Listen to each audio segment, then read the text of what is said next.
So I'm here to talk to you today about two issues that continually come up in social conversations and especially in political conversations. My own work, my own background lends me more towards the political side of these conversations. That's what we'll be covering today. So looking at abortion and euthanasia and what we need to be thinking about in an election year and what we could be doing about these issues in the next couple of months.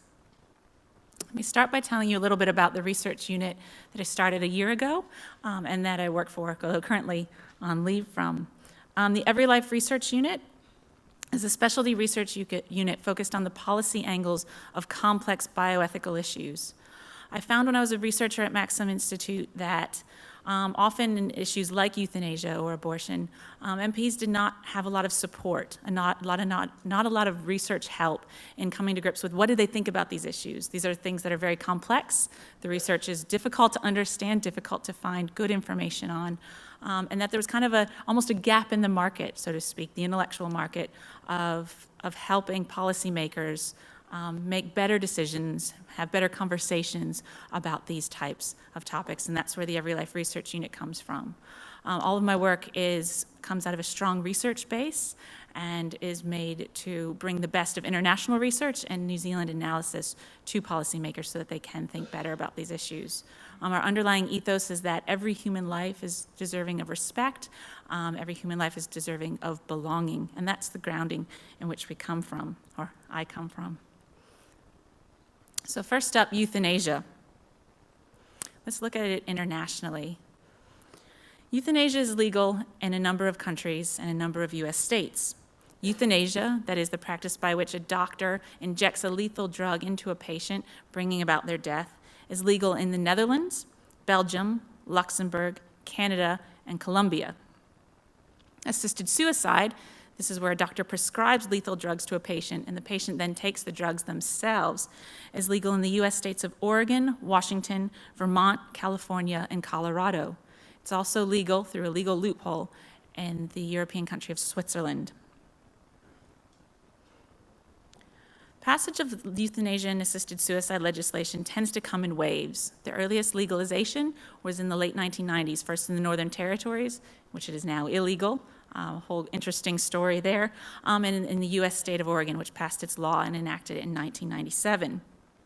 Passage of this legislation, though, as I said, comes in waves. You had the wave in the late 90s where you saw the Northern Territories and Oregon pass legislation, another wave in the early 2000s where Belgium and the Netherlands passed their legislation, waves in the middle of the 2000s, where more US states, Washington, Vermont, Luxembourg passed their legislation. And we are currently in a wave now that began in October of 2014. You may remember Brittany Maynard, the American woman who lived in California, who had an inoperable brain tumor that was going to bring about her death. She was in her late 20s, had a beautiful story, beautiful face, and was bolstered up by the U.S. group Compassion and Choices to tell her story and to announce in People magazine and on CNN in their blog postings that she was going to take her life in November of 2014. She announced this decision, of course, in the U.S. state of California. At that time, it was not legal. She had to move to Oregon, where she became a resident long enough to get a prescription for the lethal drugs. She then took those drugs, leaving a final blog post that explained her decision and called for, especially her home state of California, but all U.S. states and countries around the world to change their legislation and to enable people like her to die at a time of their choosing. So this is when the current wave that we're in started, October of 2014. We are now nearly 3 years into it, and a few states have fallen. A few countries have passed legislation to enact euthanasia or assisted suicide. But the untold story that we don't often hear in the media and that we don't often know about is that that's not the majority of cases. Lots and lots of countries, lots and lots of states have considered this type of legislation since Brittany Maynard came on the scene in late 2014. But most have not passed the legislation. Oops, sorry. The countries and states here listed under the blue headings are ones that have considered euthanasia or assisted suicide legislation since 2014 and have either defeated it in a vote in their legislature, or it is stalled due to a recognition that it has not enough support to pass in a state legislature or in a country's parliament or Congress. So you can see the numbers that have considered this legislation and said no vastly outnumber the places that have considered it and said yes. What are those places that have considered it and said yes? California, Brittany Maynard's home state, passed their law in late 2015. It became enacted in 2016.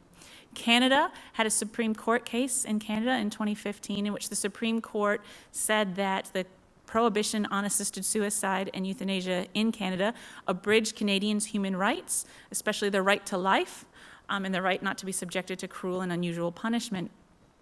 They then said that in a year, there would be no longer any regulation of assisted suicide or euthanasia unless Parliament took the positive step of writing its own legislation. So the Canadian Parliament, under direction from the Supreme Court of that country, did draft legislation last year and passed it into law. The U.S. state of Colorado passed its assisted suicide legislation in a public referendum. And then Washington, D.C., as well passed legislation which Congress has recently signed, and Congress has to sign off on any legislation in Washington, D.C., and they recently signed off on that just this year. But the real big story out of this is the many, many places that have said no to this legislation. Along that list, especially the ones all the way to the left, the legislation that's been defeated in the UK Parliament, was defeated in late 2015. The Scottish Parliament defeated it as well in 2015, and numerous US states have said no, and 2 Australian states have said no. Before 2014, so before the current wave that we're in right now, New Zealand has considered euthanasia legislation twice. Once during the wave in the late 90s, and again in the wave in the early 2000s, the one that saw the Netherlands and Belgium pass their legislation, both in 2002. New Zealand has considered this before. We also, of course, in 2012, Marion Street, the Labour MP, had a bill in the private members ballot. It never got chosen. She removed that bill from the ballot right before the 2014 election. And of course, now we are looking at a new bill. But going back to 2014, remember Brittany Maynard, current wave.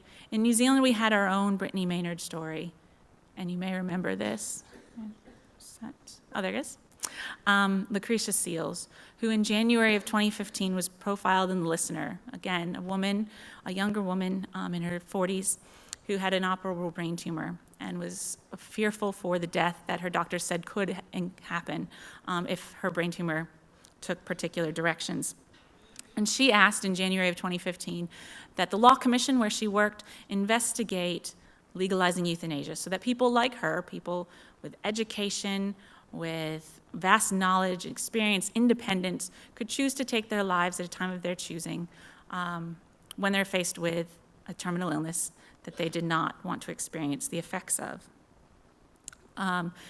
The Law Commission did not take up her plea, but instead she took a case in March of 2015 to the High Court in Wellington. The court said that the law in New Zealand is pretty clear that euthanasia is illegal. If a doctor assists you in ending your life, then that is murder. Or if they actually inject you, that is murder. And if a doctor assists you and provides you with a lethal prescription, then that is assisting suicide, which it is pretty clear in New Zealand law is against the law. And so the court said that there's nothing that they can do. The law is very clear. If you want to change, you have to go to Parliament for that. So that's what they did. Lucretia, unfortunately, died in the week that the judge's decision came down in June of 2015. Later on in that month, her husband, Matt Vickers, who's pictured here on the left, along with Marion Street, pictured next to him, brought a petition to Parliament asking that Parliament investigate the views of New Zealanders on legalizing euthanasia and assisted suicide, or as they call it, assisted dying. What do New Zealanders think about this?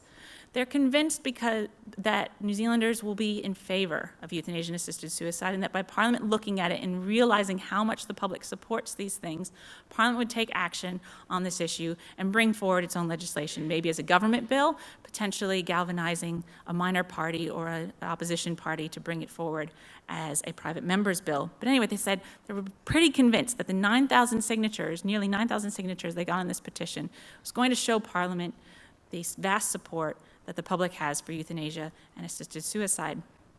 Parliament passed this petition onto the Health Select Committee. Again, this was in 2015, this is 2 years ago. The Health Select Committee has spent the past 2 years investigating what New Zealanders think about euthanasia and assisted suicide legislation. They've yet to publish their report. We'll hopefully see that before the election. But in the meantime, we know a few things about what the committee heard as the media and others have covered what's been going on in these sessions. What we know is that they received over 21,000 submissions. Now, just to put this into a little bit of context, if you remember the TPPA, how can we forget the TPPA? I live in Titirangi, and I remember a protest a couple of years ago, people lining the streets outside protesting the TPPA. Parliament also considered the TPPA in a committee. That committee received 8,000 submissions. To receive 21,000 submissions is almost unheard of, almost unprecedented to receive this many submissions. This isn't the usual numbers. Usually parliamentary committees might receive a few hundred on really controversial things, a few thousand. 21,000 is quite a large number for the parliamentary committee to receive. Of these 21,000 plus submissions, 78% of them were actually opposed to euthanasia and assisted suicide. 21% were in favor.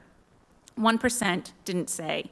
I did a bit of an analysis of these submissions as the Parliament was posting them on their website, and that 1% that didn't say, you get a lot of interesting people sometimes writing in to committees. I remember one was a 65-page rant about legalizing marijuana, and I'm not sure why they put it into a euthanasia hearing. Yeah, so that's where that 1% comes from. That's why that 1% is missing, because you get all types. So 21,000 submissions, 78% opposed, very much against what we see in the polls. And this is because when a pollster calls someone and says, if you had an incurable illness, you were terminal, you're going to die, you're in unbearable pain, would you want a doctor to assist you to end your life? You're likely going to say yes, and then you're going to move on to the next question about, do you like your children's school, or whatever else they're going to ask you in their list of questions that someone's paid them to ask you. But when you have a Health Select Committee or a committee of Parliament asking people to write their submissions, they don't have to answer just one simple question. They have to write down what they think, usually in several sentences, several paragraphs, sometimes several pages. They have to put their name on that and then send it into Parliament on time, in the correct order, in the correct way that the clerks will look at it and say, yes, this is a unique submission. So 21,000 people did that. 78% opposed. There's over 16,000 people who put their name to saying that no, they do not want euthanasia or assisted suicide legislation in New Zealand. It's more than a poll. It's people's actual opinion, having to justify it, having to explain it, and having to put their name to it. If you're interested in reading or watching any of the reasons why people are opposed, there's lots of reasons. Lots of different people wrote in support of their opposition to euthanasia and assisted suicide legislation.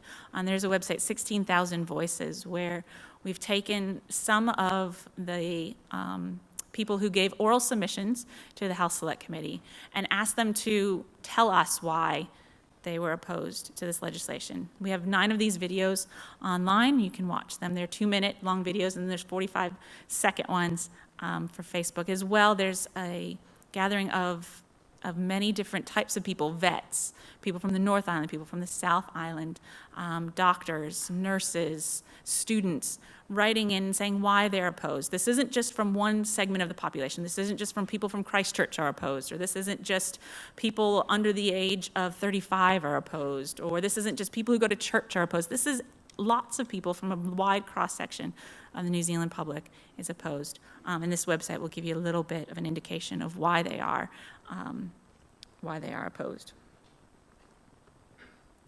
So of course the Health Select Committee is not the only thing going on in the euthanasia area. Of course, we're expecting that report soon, and hopefully it will tell us what the committee heard. That 78% opposed, the 21% in favor. We'll hear why those people felt so passionately about this issue to write to the committee, to tell the committee what they were thinking, and the committee will respond and report according to what they have heard on that. But of course, that's not the only thing going on in Parliament right now. About a month ago, a bill was pulled from the private members' ballot, which would seek to legalize both euthanasia and assisted suicide in New Zealand. And this is David Seymour's end-of-life choice bill. David Seymour, of course, is the sole ACT MP in our Parliament and the MP for Epsom currently. So David Seymour's bill puts forward euthanasia and assisted suicide. So both the ability of a doctor to prescribe a patient with a lethal drug that they will then take themselves, and the ability of a doctor to inject a patient with a lethal drug that will end their life. His bill would cover any adult 18 or over who have one of 2 types of conditions. First is a terminal illness with 6 months or less to live. The second is a grievous, irremediable medical condition.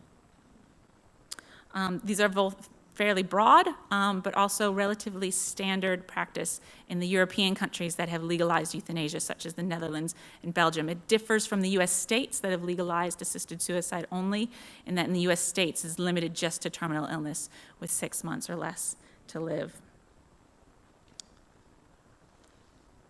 This bill has been drawn, and it awaits its first reading. Now, sometimes the whole parliamentary process can be a little confusing, so I thought I'd quickly go over what process the bill will have to go through before it can become law. So it's been drawn, it's been introduced to Parliament. Parliamentarians know that it could come up.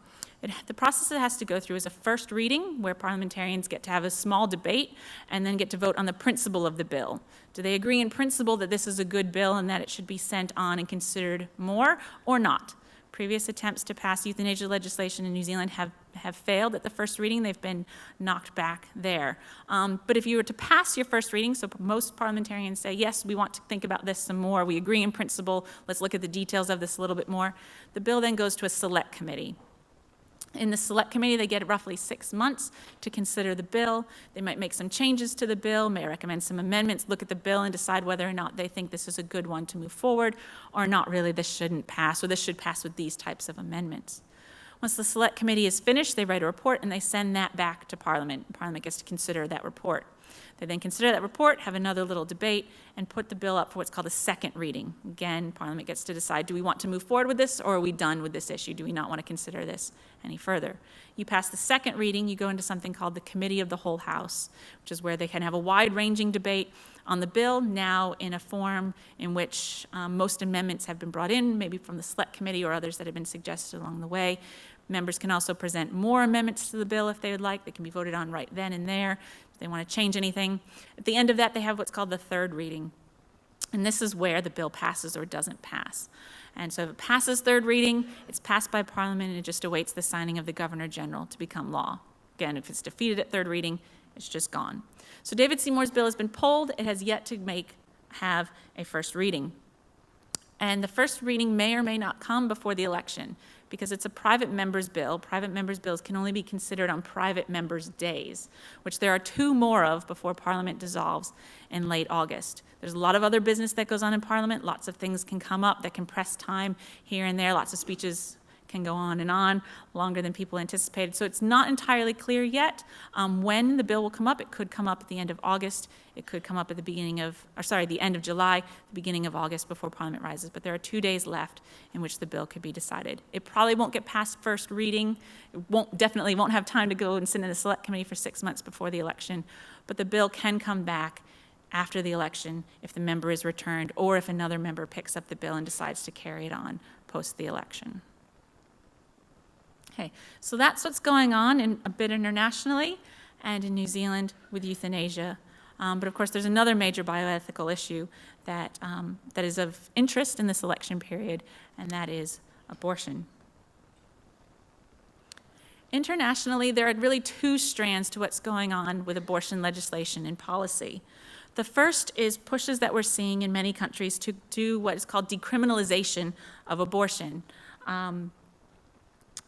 And this is an attempt to remove abortion from criminal law, from a criminal law code, but also an attempt to liberalize abortion policy in the countries where this is being discussed, to push its limits. And we'll see what those limits are in a few minutes.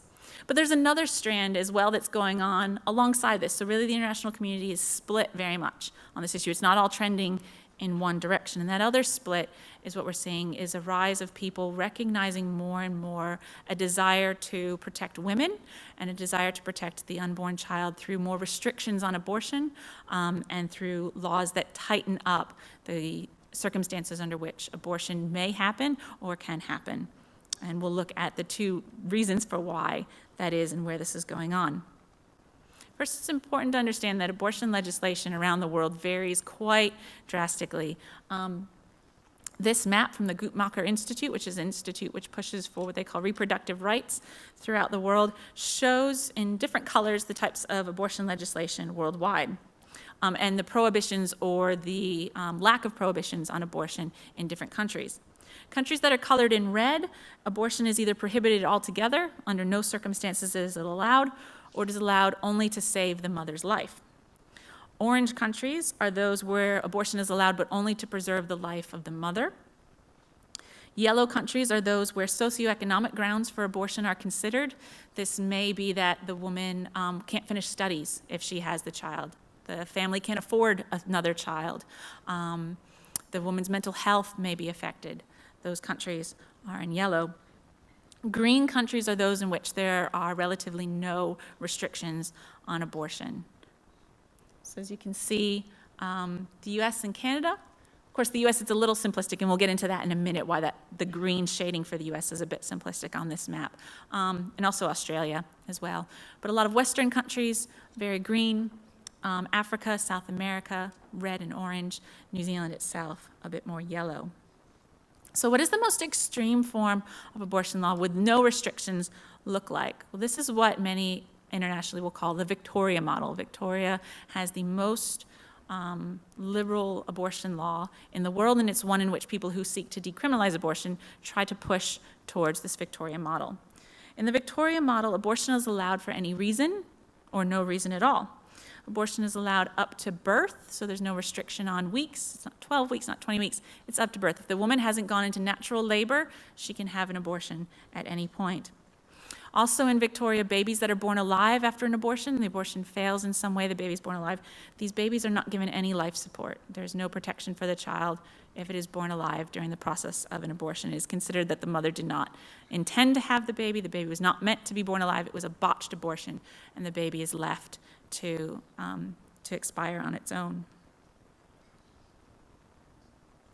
So decriminalization of abortion is being pushed currently primarily in the UK and in several Australian states. So a lot of Australian states will look to Victoria and say, why don't we have that here? Why don't we align more? In Australia, the states get to determine what their abortion laws are. Most recently in Queensland last year, they considered an attempt to liberalize and decriminalize their abortion law. This was put forward by independent MP Rob Pyne late last year. In the UK Parliament, there is a current push to liberalize their abortion law and to decriminalize it as well. This was brought forward by Labour MP Diana Johnson. In the British Parliament, they have many different types of bills that they can put forward, and last year she put forward what's called a 10-minute bill. This is one in which Parliament gets 10 minutes to debate an issue and then do a very quick vote on it just to see what are people thinking after that 10-minute debate. In her 10-minute debate on her bill to decriminalize abortion, it passed. This does not make it law in any sense. Most 10-minute bills never pass. They're just kind of like, it's like a poll taking in Parliament, but it did pass there late last year. So it showed that there's at least an interest in the UK Parliament in liberalizing and decriminalizing their abortion law. But of course, these efforts to liberalize and decriminalize are not without opposition in the places where they're coming forward. In the UK, a group of midwives have started up a campaign called Not in Our Name. You may recall, you may have seen last year, the head of the Midwife Council in the UK came out saying that the midwives were going to be in support of a decriminalization of abortion and a liberalization along the Victoria model, so an abortion available up to birth and for whatever reason. A bunch of midwives said, our exec is crazy. We never signed on to this. We are about helping babies get born, not ending the lives of babies. This doesn't really match with our work. And they started this campaign, Not in Our Name, which is really pressing up against this movement to decriminalize and liberalize the abortion law in the UK. That story is still unfolding. But the one that's really kind of come to a bit more of a close is the one happening in Queensland, where a grassroots group got together, a bunch of different organizations that had an interest in abortion legislation got together and formed this group called Abortion Rethink. And they had websites, and they had posters, and they had protests, and they had information sessions and all these types of things. And to really counteract Rob Pyne's attempts to liberalize the abortion law in Queensland along the Victoria model. Early this year, this group was successful in getting Rob Pyne to pull his bills, realizing that he wasn't going to get the support in Parliament that he thought he had to liberalize the abortion law. He promises to come back and try again, but for now in Queensland, this is a settled discussion and one in which they're going to keep their laws the way they are. Okay. So while the Commonwealth countries, such as the UK and Australia, contemplate decriminalization and liberalization of abortion law, If we turn to the US, we see increasing restrictions on abortion and increasing recognition of a desire to protect both the mother and the child appearing in many US states and even at a federal level. And as I said before, when I put up the map of the whole world and abortion legislation, the green of the US is really simplistic, and that's because US states, like Australian states, get to decide their own abortion legislation. And US states have very widely differing abortion legislation. On this map, the light green state here allows no abortions past 6 weeks. So basically, you find out you're pregnant, and that's it. There's no time left. Green state, the darker green, this is no abortion past 12 weeks. So abortion only in the first trimester. The purples, which range from light purple to dark purple, are no abortions past the second semester, anywhere from 20 to 28 weeks. So the different variations of purple are the differences, the lighter ones being closer to 20 weeks. As it gets darker, you get closer to 28 weeks. The red states are the ones in which there are no restrictions on the time of an abortion. So in the US, a lot of these laws are relatively new. Limitations on abortion past 20 weeks or past 12 weeks, abortions where the restrictions coming down in time. And a lot of this is due to a massive movement in the US that crosses all states and calls itself the pro-life generation. This is one that is staffed by young people, by older people, by people who lead big organizations that are opposed to abortion, but also people at a governmental level. Pictured down here at the bottom are the two Republican leaders of the Senate and the House, Mitch McConnell and Paul Ryan. Paul Ryan is a member of the pro-life generation, and he'll make these little videos that he posts on YouTube every now and then, where he gives a 1-minute speech about some element of life policy, and then it ends it with, "I am the pro-life generation." So this is something that goes from the grassroots all the way up into the highest echelons of power in the US there. It's a movement that's pushing for recognition not only of the life of the unborn and restrictions on abortion past, say, 20 weeks when you have science is increasingly showing us the infant or the unborn child can experience pain past 22 or 24 weeks when you get into infant viability issues, where if the child was born at that point, hospitals would often fight to keep it alive and would be very often successful. So you're seeing those things being pulled back, but as well other types of legislation being brought forward, such as an abortion needs to be performed in a place with ambulatory access. That means that there's actual access, so if a woman's abortion goes wrong or something, she has experiences a complication, she has medical assistance there if she needs it. It's not being done in a small clinic that doesn't have the care she may require. So things around informed consent are increasing, and parental notification laws are being passed and brought up in many states in the US. The other big movement that this pro-life generation is really pushing forward in the US that you may have heard of a little bit is the defunding of Planned Parenthood. Planned Parenthood in the US is the largest abortion provider. In the US, they also provide other services as well, but abortion is the one that this generation is going after and saying, this is wrong. We can provide all these services, mammograms, sexual health issues, all this stuff. We can provide that in places that don't perform abortions, and the money should be redirected from Planned Parenthood, which performs abortions, and directed to these women's health centers, family health centers, rather than through this massive organization that profits from the abortion of unborn children. So that's also being pushed, and they're taking this push up to the highest levels, up to the Republican leaders, who, as I've said, are very sympathetic to hearing these arguments. So a very different case in the US than we're seeing in the UK and Australia, and potentially even here. Late last year, early this year, ALRANS, the group in New Zealand that most pushes for abortion liberalization, did a poll. And they published the results of this poll announcing that New Zealanders favor abortion liberalization and decriminalization, again, along that Victoria model. They never say the Victoria model, but that's really what they mean by liberalization and decriminalization is aiming towards that. They said New Zealanders support this, and they showed their poll results. Well, they showed some of their poll results to show that New Zealanders support a change in the law and then that change to more liberalization. But if you actually went onto their website where they published the whole poll, the whole report that they got from their polling company, you saw a slightly different picture than the one that they put out in their press release. And this is that there is high support in the 70-ish percent, 72 to 75% of New Zealand adults who were polled, again, taking with a grain of salt any poll, who were polled said that they do support abortion if the pregnant woman is likely to die, if the fetus has no chance of survival, if the pregnant woman will be permanently harmed by carrying through the pregnancy, or the pregnancy is the result of rape. These are all medical reasons apart from the rape, which is a criminal reason, criminal social reason. All of these, except for rape, are currently justified grounds for abortion in New Zealand. But support for abortion drops significantly, drops down into the 50s, people saying, for more of these socioeconomic reasons. The pregnancy was the result of a birth control failure, or the pregnant mother can't afford to have another child, or the pregnant woman just doesn't want to be a mother.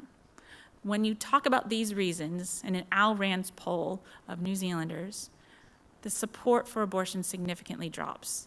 The story of this poll is not that New Zealanders want to see abortion liberalized, it's that either New Zealanders don't understand the current law, or that New Zealanders actually support the current law and are pretty content with where it sits. They feel like it's a good balance between respecting a woman and the difficult circumstances she may find herself in, the really heartrending ones, medical conditions, criminal action and things, and then others respecting also that the unborn child may have some rights in this, and there may be some need for some protection around certain types of abortions being performed.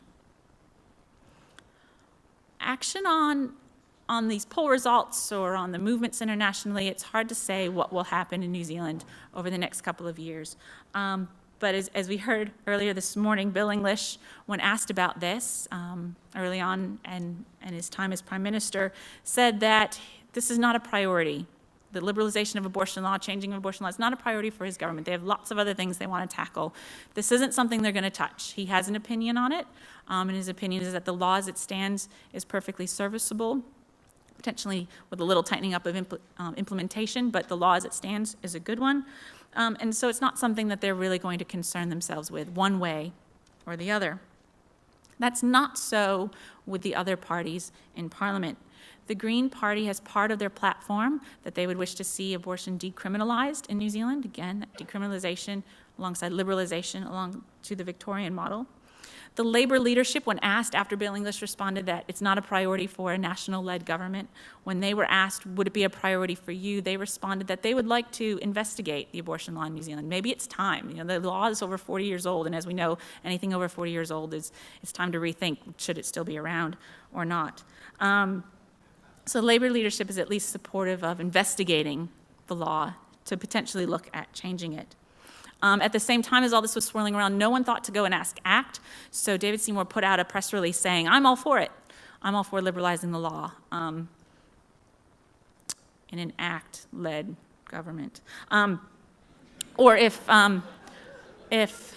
his current bill goes through, this may be the next thing he considers, because of course a private member can only have one bill in the ballot at any time. So he's got euthanasia currently. If he moves on from that, this may be the next thing he announced that he gets on. Okay, so where does that leave us here in New Zealand in an election year?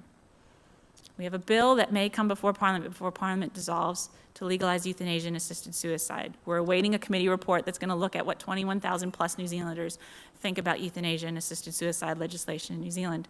And then we have all this swirling internationally, talk of liberalizing and decriminalizing abortion, which at least one semi-major party in New Zealand supports that decriminalization, and one major party in New Zealand supports investigating it and looking into possibly changing it.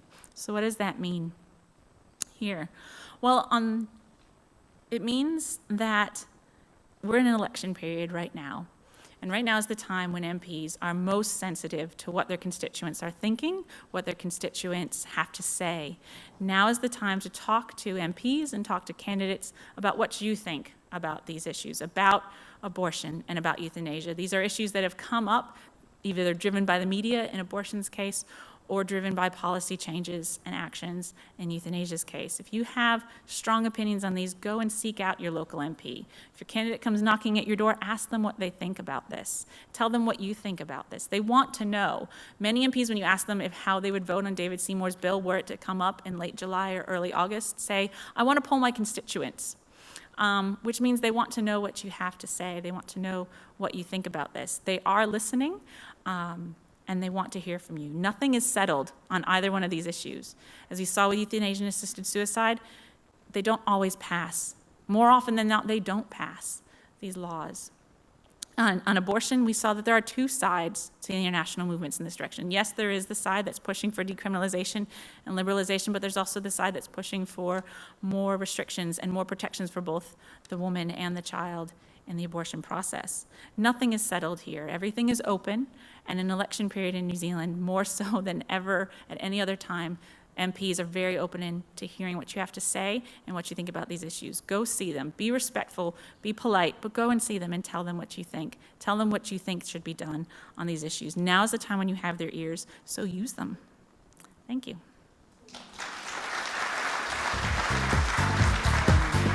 Jane, you mentioned the Victoria model, and you talked about the fact that you could have abortion right up until late term. What have been the results in terms of increase of abortions overall in post 12 to 20 weeks in Victoria? Right, so the problem with Victoria is that they don't actually keep records, so they don't know the answer to that question. Talking with an MP from Victoria who has been fighting trying to peel back some of the legislation that went in 2008 when the Victoria model came in, she said that she's had multiple people come, doctors, nurses who work in places where abortions are performed, women who have had abortions have come to her and told her about increases and things, but there's no actual data, so they're not sure. We're out of time. Jane, the argument about decriminalising abortion is that it's not a crime issue, it's a health issue. What's your response? How do we respond to that argument? It's a tricky one. So in New Zealand, abortion is part of the Crimes Act because it's recognized that that a life is taken. So when the Abortion Commission sat in the 70s and looked at it, they were weighing up the difficult situations that a woman can find herself in and the unborn child. And so they came to the conclusion that the best way to enact a law that was compassionate to both and sensitive to both was to include in the Crimes Act, but to have exceptions for cases in which they say that the difficulties that the woman is finding herself in will outweigh the desire of the law to protect the life of the unborn. So those are the exceptions we have in New Zealand, the health of the mother, mental health, so on and so forth. Its position in the Crimes Act is a recognition that something is happening to two different people and just a weighing up of when and where do you draw the lines between privileging one over the other. So it seems that in most countries where it's remained part of the Crimes Act, like in the UK, that's what they're trying to still uphold that line. Moving it completely into a health, as a health issue and making it just taking it out of a Crimes Act and just enforcing it as a piece of health policy in a way would kind of, could take away some of that understanding that two lives are involved in it.